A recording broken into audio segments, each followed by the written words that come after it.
So today is the last day of the ANC-NEC conference in Germiston. I've heard that they had to move a little bit in terms of venues. There was some uncertainty and dissatisfaction with the food as well, because apparently they only had meat and there were no vegetables. But okay, that's a discussion for a completely different day. I am keen to hear political analyst Dr. Piet Krokam's take on the conference the last 3 days. Today is the last day of this conference. Pete, thank you so much for joining me so early in the morning. The SACP says that the ANC has become arrogant and that there is a trust deficit within the alliance. And it confuses not only the ANC's members, but the SACP's members as well. Would you agree with that? Is that a true reflection of what's been transpiring between the alliance members? Yes, and I think it's been coming for some time. You'll remember, I think in 2021, the SACP actually campaigned in an election apart from the ANC. So yes, the stress has been coming for a long time, but there's an added dimension which I've seen at this National Executive Committee, which I haven't seen before. And that is that it's almost as if the members of the ANC or the Executive Committee must now choose between the Government of National Unity or the Tripartite Alliance. And you'll remember that the Tripartite Alliance for the first 30 years was the primary concept around which the ANC has organized the elections, COSATU, the Communist Party, and the ANC. And at this conference, or this weekend meeting that they had, for the first time, I think Fakile and Beluda alluded to it, that the Government of National Unity is the primary concern, and the continuation of it is the primary concern, not whether it should be scrapped or not. And the SACP has said for a while now, ever since May in 2024, their argument was that we cannot go into government with a political party that represent those that oppose our very existence. It's almost an existential crisis that has developed now. And I think that's the primary almost identity of this conference was for me, or this meeting, was this choice that ANC leaders had to make. And I find it very curious. One of the other things he alluded to was that being part of the GNU is mainly tactical and not so much strategy. Let's quickly elaborate on that. It's pragmatism. The ANC realizes that if it gets rid of the DA, for instance, from this coalition, the margin of political parties that can come together and allow the ANC to govern becomes really, really slim. It's something like 208 votes that they will have in the National Assembly. Then nobody must fall ill, nobody must not turn up, and it can become a very contested terrain, the National Assembly. And I think the ANC has to choose between the stability of having the DA there, having to compromise with them from time to time, and perhaps the relative instability it may cause from time to time as far as policy differences is concerned, vis-a-vis the likeliness of a motion of no confidence, because the moment it dips below 50%, there's always the fear that the MK party, the DA, and say EFF can come together and institute a motion of no confidence against the president. I don't think it's very likely. There are other permutations that can evolve, but that's always the fear. We had those threats when the DA said they no longer wanted to be a part of this GNU. So there were a lot of rumors about the ANC then finding other partners. How would you consider that likelihood that they would find partners in the EFF and MK, for example? Because that seemed at that time the most natural coalition. Look, the ANC can't imagine going into an alliance at this stage with the MK party or with the EFF. They definitely don't want to go into any alliance with Julius Malema. And the MK party has said that they will not go into any form of political arrangement with the ANC as long as Ramaphosa is at the helm. So that's why I think it's very unlikely that such a motion of no confidence can succeed, or that enough parties will come together to actually find sufficient consensus amongst themselves, or the gravitas for a compromise to actually institute a motion of no confidence. So it's very, very unlikely. But I think it's the fear that the possibility and the instability it can bring about in the ANC, because that threat also let loose some of the centrifugal forces that prevails within the ANC. And as you have seen over the weekend, there are a number of internal strives and Yes. factions and groupings and varying opinions within the ANC. And it's not a good time to have those differences if you have 40% of the vote and if there's a local government election coming up. And you can follow the results of the elections, midterm type of elections that took Yes. place over the last few months. The ANC didn't do too well. And there's some uptick for MK, and the survey results have shown that even the DA has a bit of an uptick in support. So there are all sorts of reasons to fear instability and consequences for the ANC. So how would you rate the way they fared with all this instability and all this disgruntled members within the ANC? How would you then say, have they up till now managed this coalition? You said that. I think they've done it well. I think honestly, Really? look at it. It was never going to be easy, but it still exists. That's the most important thing. I never thought that the ANC will survive it. I always knew that the DA can't afford to leave it again. Well, in the beginning, I thought they will leave, but now we know the DA is not going to go anywhere. The ANC literally have to kick them out. But I always thought there'll be enough voices within the ANC to get rid of the government of national unity. And we know that the caucus of the ANC in the National Assembly, the majority of the people there want to get rid of the DA. We know that perhaps the majority of the members of the National Executive Committee wants to get rid of the DA. But Fikile Mbalula and Ramaphosa has in some other way managed the narrative, the conversation, to never get to the point where that is on the table. You will see that Mbalula struck preemptively. Even before this conference, he said, we will be talking about the government of national unity, but not about the possible breakup of the government of national unity. It's about its continuation and the willingness and the prospect of reaching compromises. In other words, they predetermined what they will be talking about. And I'm surprised that Mbalula is willing to stick out his neck to that extent. And I'm very surprised that they actually get away with it too. I would think that the fact that it is a GNU benefited South Africa when they had to go to the White House to speak to Donald Trump, because at least they looked on paper unified. Yeah, and I think of all the people there, it was only John Steenhuisen and Lozi of COSATU that actually showed some maturity and spoke on behalf of all South Africans. The president was fending for his own political survival in that context. Space, yeah. And the three Afrikaners that they brought in just caused enormous damage, I think, to the cause of the government of national unity. At one stage, Rupert actually accused John Steenhuisen of something completely unfairly. Ernie Els called up the South American support for the Bush War. And the narrative, it is a valid narrative of Retief Goosen, but it just goes, it showed that, or it painted Afrikaners as a very specific tribe that needs specific protection, which I don't think we need, because it does, in some other way, complies with the narrative that the Trump administration seeks to market of South Africa, which is wrong, of course. So I think eventually it was John Steenhuisen and Lozi of COSATU that actually carried the flag for South Africa, and that supported Trump the best, not Trump, Ramaphosa most. Ramaphosa. And I think he showed some appreciation for that, what they've done on that day, Ramaphosa. I do want to talk about Ramaphosa in a minute, but if there are three key challenges that the ANC faces, what would you say are those? Well, the first thing is, and I think that they've said so over the weekend, Ramaphosa also said so, they must, in the first place, in some other way, deal with the fallout of the Trump tariffs. Even if they don't necessarily get it down to 15% like all other African economies, they will have to deal with the consequences for the motor manufacturing industry in South Africa, which could be massive. It's billions and billions of dollars of exports, many hundreds of thousands of jobs. And also in agriculture. So I think that's now their primary concern, how to deal with that economic fallout, because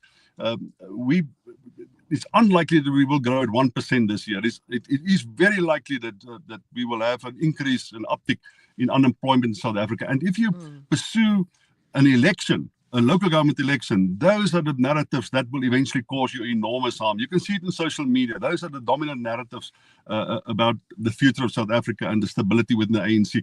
And then the other thing is, of course, Mkhwenazi's the flaming suggestions they made about corruption. Yes. And accusations they made in the ANC.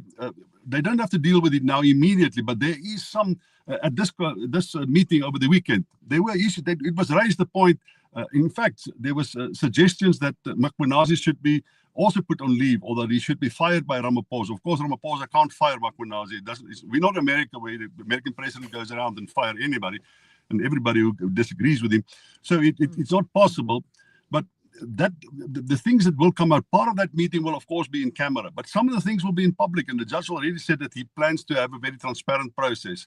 So we will see our inner workings, the blood and the guts of what's happening in the police and the relationship between organized crime and the South African police and politicians. We will see that perhaps in public, for public display.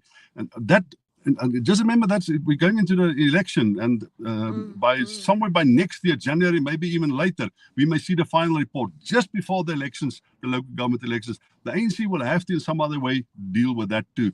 And I think the third thing is before Parliament and the National Assembly, they've called some of these local government officials, and you will see Minister Enoch Godongwana has called in the mayor of Johannesburg and said that the corruption, the money laundering, the malfeasance, the corrupt spending, the poor spending of your resources just can't continue. And I think that narrative, that conversation should in some other way have to be addressed by the ANC. Otherwise, it will build up its own momentum into 2026. We saw Panyaza Lesufi addressing it and saying that he's actually moving some ministers around, and he alluded to the fact that there's been gross underspending as well, but also overspending, and that obviously contributes to this perception of leaders not wanting to address the corruption, that there's a denial, and at the end of the day, it's the people, it's the citizens, not only in Gauteng but in other provinces, that don't get basic services. Yeah, there's a bit about the moving of the deck chairs on the Titanic for Lesufi, because I think it's almost impossible to fix without making major changes to the politicians and the political structure in Gauteng. And I think his response is that there are growing calls for his removal. And he's trying to, I think, cover his bases there.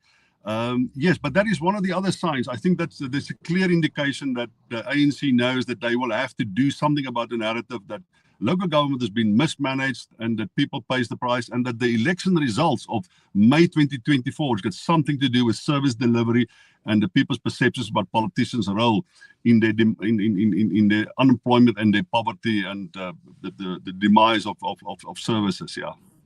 Let's wrap this up because I'm going to speak to Susan Boyson in a minute or so. Who are your front runners as candidates to succeed Cyril Ramaphosa? You'll be a brave person, because just recently I wrote in a report that Sensum Kunu must be up there.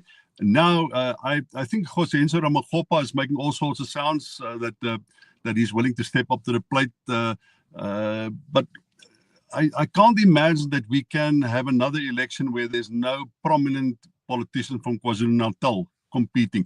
It looks like Paul Mashatile has burned his bridges. It's a weird thing about the ANC. Sometimes one can explain it almost as a crime cartel, but there's also this aversion to public officials that openly end up in the firing line. And you pick up the narrative. About a few months ago, the Northern Cape Premier, for instance, was sarcastic about Paul Masatile's convoy being coming under fire. And it was even in Lutuli House, they were skeptical about it. So it's as if there's a narrative building up against Paul Mashatile within the ANC. So I think but, one sorry, have to question. isn't that indicative of the tensions and these groupings that you want to give you some space, but not enough rope to hang yourself, but also so that your candidate or whoever you fancy can be in the race? Yeah, Paul Mashatile thinks of himself. He's the only one in the race, and it's very likely that he is currently the only one really that has made him available for the presidency. But I can't imagine that other candidates won't come to the fore, and there won't be somebody that will take him on, and that we will have new slates and new lists and new groupings and new factions. But the ANC is not really campaigning yet for the position of the presidency. I don't see anybody that really wants to say, well, I put my name in the hat. It's only Paul Mashatile that has done so. But I think he's undermined him by doing so.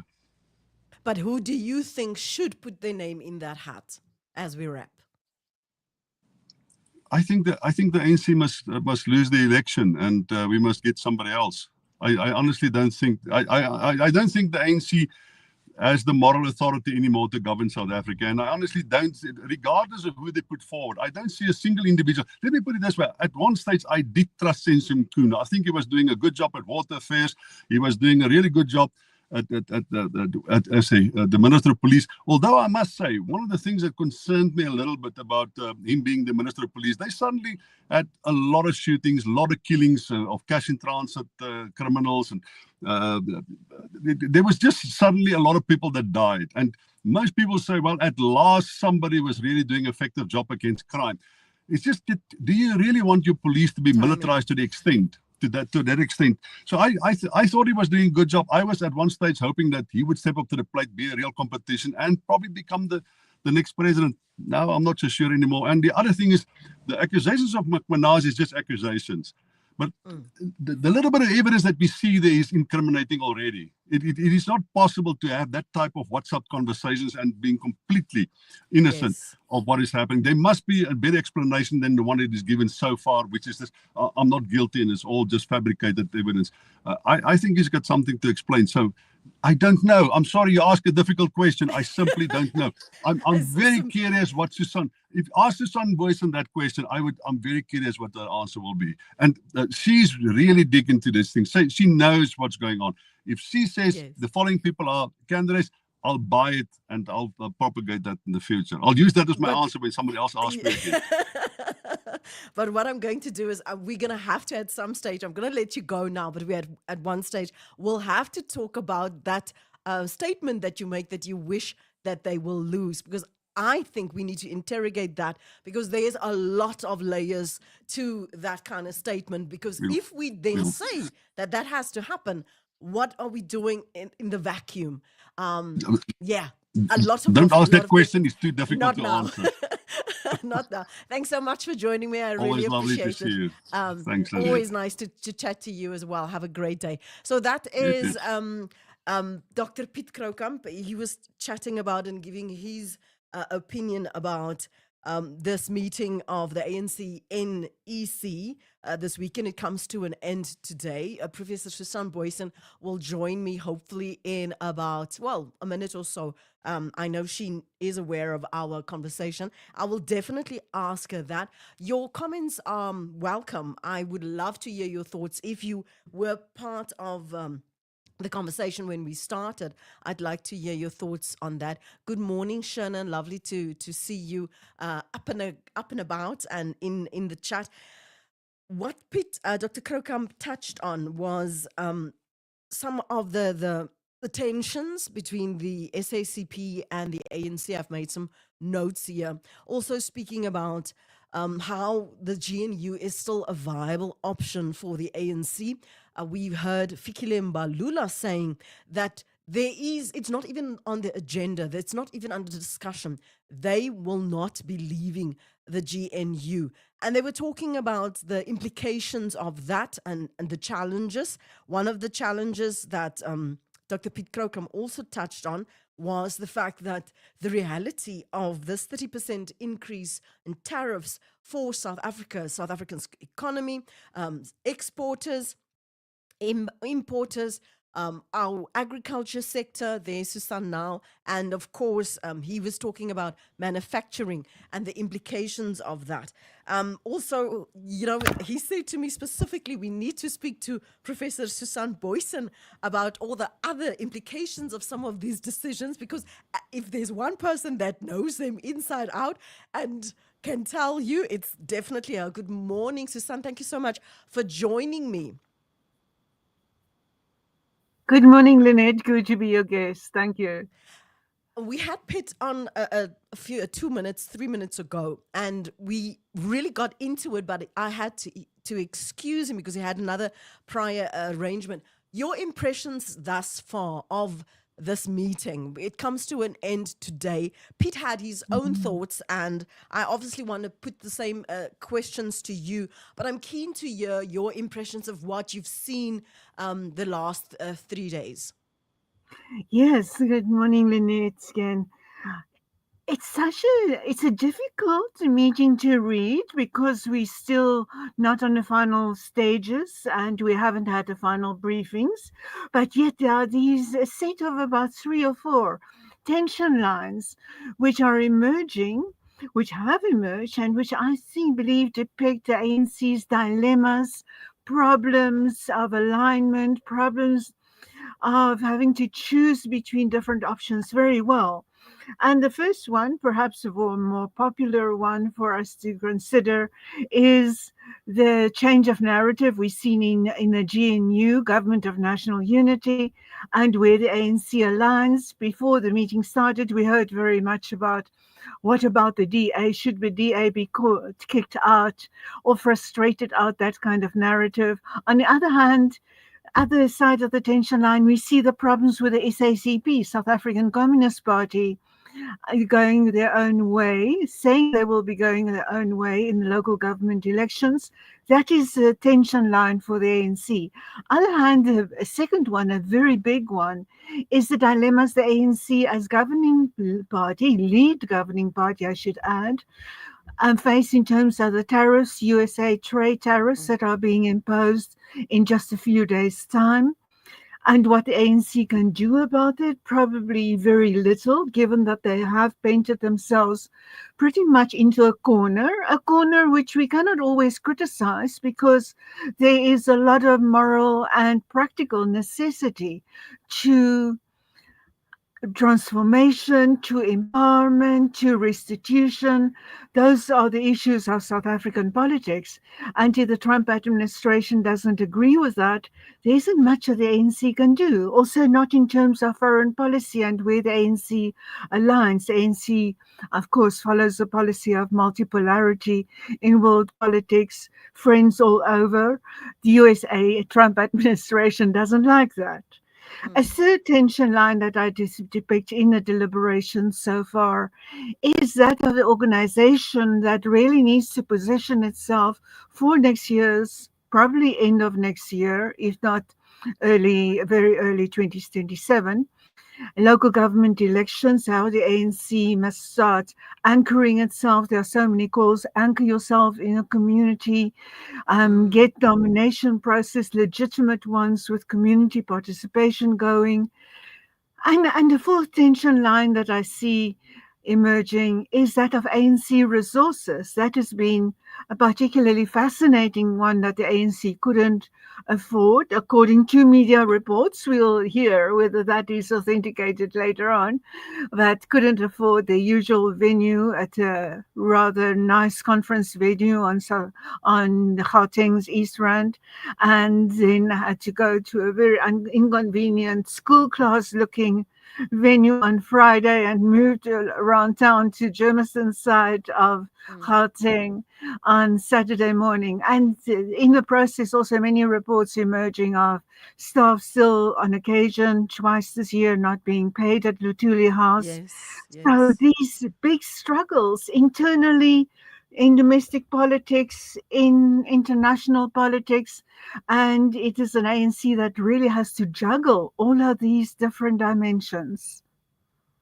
So you've touched on some of that. I quickly just want to follow up on the last part and whether that is really realistic. I had a look at the ANC's Facebook page, for example, and some videos that they've obviously posted for their members, and the comments and the disillusionment. I have to be honest, very, very critical comments. Disparaging at times, saying, now you want to think of us, you've made all these promises, you've squandered the money, now you want to anchor yourself in communities. I asked Pete, and I put it to him, something that Solip Mapaya said, that the ANC has lost, and the members have lost trust in not only the alliance, but within the ANC, and the ANC has become arrogant. Talk to me about that, if that is also the vibe that you picked up at this meeting. Yes, it's a vibe in this meeting. It's a vibe around the meeting. It's a vibe on grassroots and grassroots that extend below social media. And there is a lot of disparaging interpretations of the ANC's efforts, and which again for me reinforces the trends of declining support line electorally that we've seen in ANC. So much that is being said, but so little that feeds through to the grassroots. So many pretty policies, but and this is such a cliche by now, but lack of implementation. At the ANC about 20 years ago, in the early days of our democracy, could still get away with defending something as this early days. We've got the great policies, just implement. But we are about 2 decades beyond that point. And the general population and even ANC supporters and ANC members specifically do not take that seriously anymore. That trust that they believe the ANC just needs a bit of time to get around to getting everything right. That has dissipated, and that is a qualitative, serious, severe change that we see in how the ANC relates to people, how people relate to the ANC, and it says a lot about probably, let's make it very euphemistic, suboptimal electoral prospects for the ANC moving forward. How does this impact the SACP wanting and planning to stand as a candidate separate from the ANC in the elections? What impact does that have? Because he alluded to the fact that it's creating a lot of confusion, and I'm thinking that eventually the ANC will pay the price. Yes, possibly, if not probably. I get the idea that maybe it is the SACP's going alone is so promising to go it alone is a plan to, maybe if one is very conspiratorial, in cahoots with the ANC to try to scoop up the left vote and try to prevent it to go from Jacob Zuma's MK party, thinking there is a left, knowing there is a left constituency in South African's politics, not well articulated, not very well positioned, but trying to scoop that out. But simultaneously, the SACP is so fused into the ANC that I think it's actually too late for it to try to develop and assert an own identity that can work electorally. We know by-elections is not the alpha and omega of election predictors, but very often if a trend starts evolving through by-elections, we see that holds in subsequent national elections or even local government elections. And we saw very recently in Limpopo, the SACP, for example, contested a ward there. I believe it was in Seshego, and came out very poorly, running against, it was an EFF ward, a Julius Malema ward. But if they want to make progress, inroads into left politics in South Africa, that would have been a typical ward where they should have made an imprint. And if that was a little way are testing the waters for future electoral prospects, I think the SACP should have gotten the message there. It's unlikely that they will be a great success running on their own.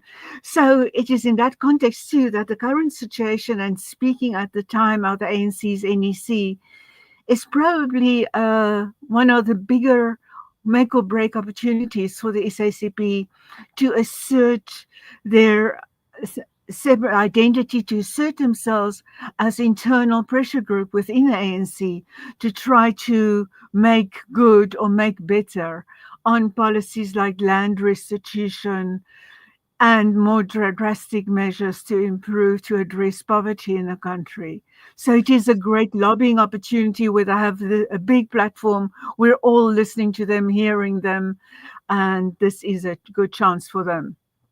You mentioned earlier when you touched on the tension lines that there is a change of narrative. Elaborate a little bit on that and also talk to me about why the other members of this GNU should be taking notes of the discussions and decisions made at this ANC-NEC meeting in Germiston. Yes, sure, Lynette. In the last few weeks, we have seen that there was a lot of agitation in the ANC, also probably extending back about 2 months in a wake of the budget fiasco. And a lot of agitation that the ANC should kick out this disloyal, dishonest, give the acronym, they used it to apply to the DA. Coalition partner. And just in the last week or so, we saw that there is a bit of a change in the ANC saying, no, they little bit of a change in terms of ANC saying they're tolerating the DA to protect the budget. Come this week's more of the cup doorstep kind of interviews for Fikile Mbalula, he said no, the NEC is not on NEC's agenda to review the agenda. The point of having the DA as GNU partner, but they will discuss it if it arises. That is a very big change from having said just a few weeks ago that the DA should be kicked out and is not welcome, is not patriotic, etc. And we've seen quite a few developments around that.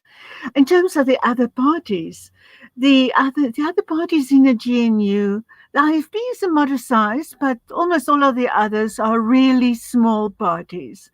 And they are only too grateful that they have got these positions at the table and that they needn't go out of their way to get a cabinet position or nominal presence, display presence in the GNU. And so some of them would say, you'll breathe a sigh of relief and say, yes, a bit more peace, at least for the next few weeks, possibly in the GNU. But some of the other smaller ones are also licking their lips, as we've seen in the alternative majority that the ANC has constructed a few months ago now around the earlier parts of the budget, when they had to mobilize, construct a majority without the DA. And that elevated some of the smaller parties, Action SA, Build One South Africa, for example. They got elevated, recognized for the importance of the few little seats in National Assembly and how that could help build the ANC's majority. So if the DA stays insecurely, some of those smaller parties, also smaller parties in the GNU, they are serviced better, they are listened to more, their telephone calls are answered more regularly, and they would have looked forward to possibly elevated positions of power within a GNU without the DA.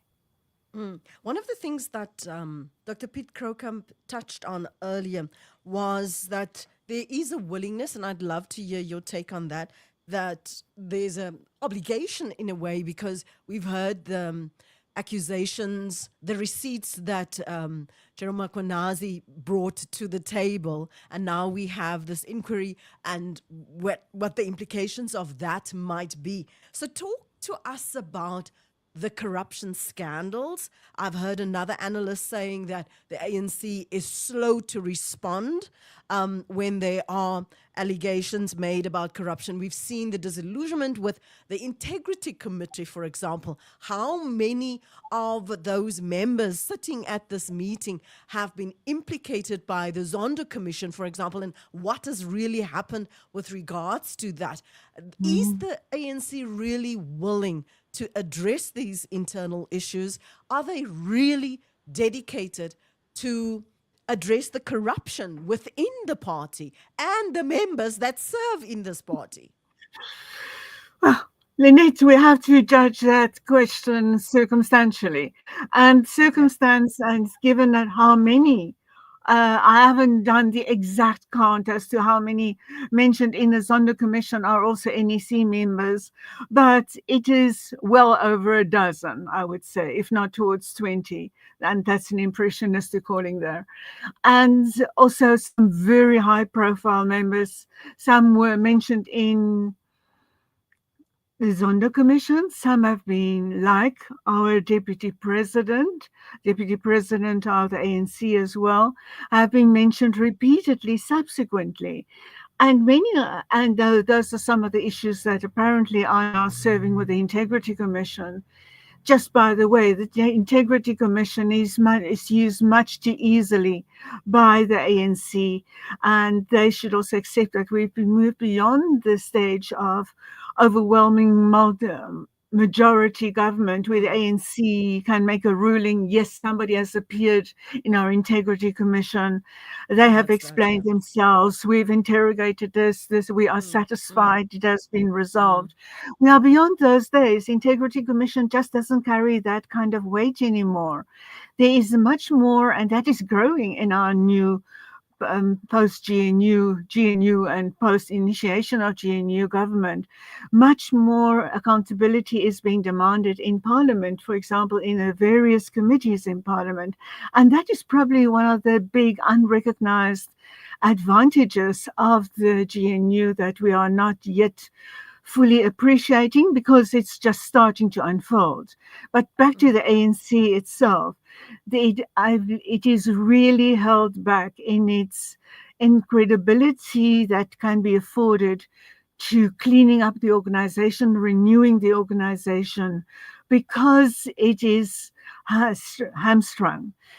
Its hands are tied in acting against more and new evidence of corruption, also the Makunazi allegations, because there are so many other people who have overstepped on other matters and have not had definitive action taken against them.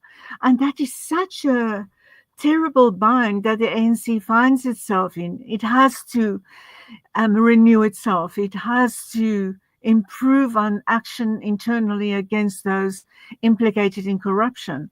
And yet, the phenomenon spreads so far and so wide that it is almost impossible to take any steps without being called out, saying, but what about this? Why have same action not been taken against other continuous leaders? So this is probably one of the greatest, if not the overwhelming weakness of the ANC at this stage, that they cannot act decisively enough because there are too many people who can be called out for their own transgressions. I asked Pete earlier who he thought were the front runners as candidates to succeed Cyril Ramaphosa. And he was saying that he was very hopeful that Senzo Mchunu was going to be the front runner. And now with all these allegations, he's not certain whose name should be in that hat. And he actually said to me that I need to ask you who you think, how is this playing out? Because we know within the ANC, within any other party, people are always jostling for positions, and there are always agendas, whether they say one thing and they do another thing. So let's talk about that race and what the undercurrents are and who should be, according to you, in that race. I am looking very hard for candidates that I believe should be in that race.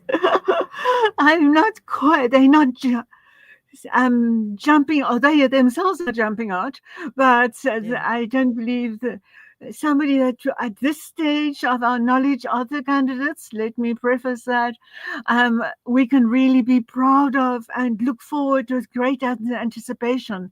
This is a leading light. This is a person with great potential. This person could lead our country, could get the ANC out of its problems. And I that is think, probably the sorry, big tragedy of the ANC. I mean, Yeah. as voters, when you look at that, you ask yourself, is there anyone with clean hands? Well, there are ones against whom we haven't had explicit corruption allegations. I think Fikile Mbalula, to the best of my quick thinking now, we haven't had explicit allegations against him. Others in the running, Sejim Chunu has been a strong candidate, but not that he has stood out in terms of great inspirational leadership, Mm, more because internally in the ANC, he's been seen as a candidate who can possibly swing KwaZulu-Natal a little bit back in favor of the ANC, and therefore a person like that would have had to be recognized. Sometimes we wonder, but yes, I'm not disputing General Mkunazi's allegations at this stage. There's no reason to dispute them at all at this mm. stage. But it comes in a context of KwaZulu-Natal politics and That's what probably I want to ask. disabling a candidate that was a strong contender there. And now probably because of the likely duration and implications of the commission, unless Mm, definitive evidence is found to redeem him again, his political days are probably counted. And the other kind is Deputy President Paul Mashatile, who is a strategic, he's probably a strategic mastermind. He has really maneuvered his placement as the prime candidate from about 10 years ago, and how that unfolded, being very well placed, but with this accumulating set of allegations against him, not able very well, not in terms of what we've seen so far, to explain his own accumulation of wealth, of his wealth. own lifestyle. We have to see that. And Secretary Generals of the ANC has conventionally been very well positioned to be contenders. At the time, Fikile Mbalula, of course, is the Secretary General of the ANC, and I do not see that gravitas, that leadership Mm. ability.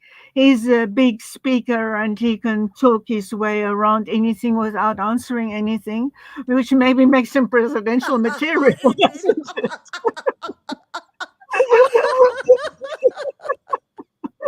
Oi, but yes, so, and these are candidates. There were a few months ago people, influential people in South Africa, who said, isn't it the time that the ANC will be looking for a woman candidate? Alas, whom did we have? One of the names that were coming up then was Kumbutsu Ntshavheni, minister in the presidency, apart from the fact that she absolutely doesn't have a national leadership profile. Mm. There's also in pardon, allegations against her from way back when she was still in local government, but apparently she's explained herself to the Integrity Commission. Another name, a strong leader that has been recognized there is Tembi Similane. And we know Yeah. the story of Tembi Similane and the Similane coffee shop, Mm. linked to the VBS scandal, to linked back to the days when she was still also an influence in local government. But Mm. these are types of baggage that just rules out these candidates. So as I was saying, this is probably the greatest tragedy of the ANC at this time, that it hasn't nurtured sufficient and clean Mm. leaders to be able to say, this is who and what will be taking us into the future. But that's the sense a person gets, that eventually it will implode because there is so much internal infighting, that because I have receipts on you, I will produce it at some stage just to advance my own interests. Yes, yes, that is part of the big smoke and mirrors game in top level politics. And it's sad that so much of the narrative around the ANC at this stage, when it really needs imaginative, integrity driven solutions that address the core problems of our economy and our politics at this time, if they had those solutions, there are so many other issues that cloud the environment, that prevent them from being heard. But yes, maybe because they haven't got the solutions to the problems, to addressing the problems beyond paper solutions that never get to implementation, never is practical or practical enough to get there. And it is this maelstrom of conflicting issues and problems that compound one another that has brought us to this point of the ANC really needing the rejuvenation, repositioning, and we do not see that forthcoming. As we wrap up, they ending their meeting today, and I'm wondering the agenda that was shared with the members. Do you believe, as you're walking and talking to some of those members on the floor, do you believe that that is really a reflection of the core issues that they want and wanted the executive to address? Lynette, much of it is on the agenda. These issues of getting paid, getting funding in, getting credible funders, which are absolutely not jumping out of the woodworks at this stage, and repositioning the ANC with a view to having an electoral future. I think it all goes to that goes to the heart of it. And the other adjacent issue is getting the GNU to continue in this holding pattern, because the ANC continues to reflect on the GNU lack of loss and lack of majority situation as a strategic setback, a tactical setback in other places. And they want to be sure to get an organization that is strong enough to run credibly in these elections. But I do not see this all coming together. We, of course, do see a lot of talk, and on the agenda too is preparation for the National General Council, middle of or the end of this year.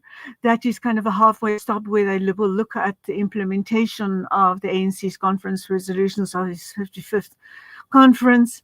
But I do not think they have been doing well. And if one thinks back to that conference, there wasn't even much interest in the policy debates, policy deliberations. They came after as a weak afterthought after the leaders had been elected. And so the ANC is at a time where they really have to show they're more than an organization of hollow leadership elections. Tragedy, irony is at this time around, there are not even strong leaders that are running. And we talk about rejuvenation, but there is no innovation, there's no creativity. You're not engaging with your people. You can't even explain to them why you can't pay them, why there's no enthusiasm. And just by reading those comments on the ANC's Facebook page, you will be shocked to see how separated and divided members are and feel with where the ANC finds itself now.